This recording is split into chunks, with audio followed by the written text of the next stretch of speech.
Ganda ng araw dito sa Timber. Sana tuloy-tuloy na to.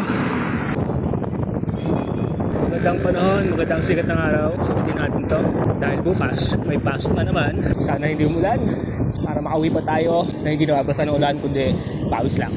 Tapos tayo isa. Morning again mga gala, gawin to Timber tayo. Solo ride mag-isa. As usual, sanay na tayo dyan. So here we go! Alright. Welcome again to Timberland mga kagala. For the second time around. Second time ba? O third time na. Yan si Lodi, Clarence. Di nagyaya. Timber pala. Sabi sila yung bike. Wala pa talang pitik sa baba? Wala, alas si bike. Ayun. Diyan sa baba ng sa Amira, may nag-setup kayo na eh. Di mo napansin? Meron. Babay natin. Pitik muna tayo. Yo, good morning. Finally, nagkita rin kami ni Lods. Clarence, nasa likod.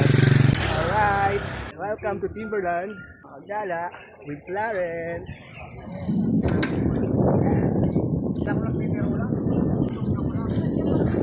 Light. Sa ID. Identification. Dala ka next week. Bakit tayo? Sabado. Pag walang ibang ruta kasi dito lang sa Timberland eh. Pero try natin magmawang. Sabado. Alright, bye-bye Timberland.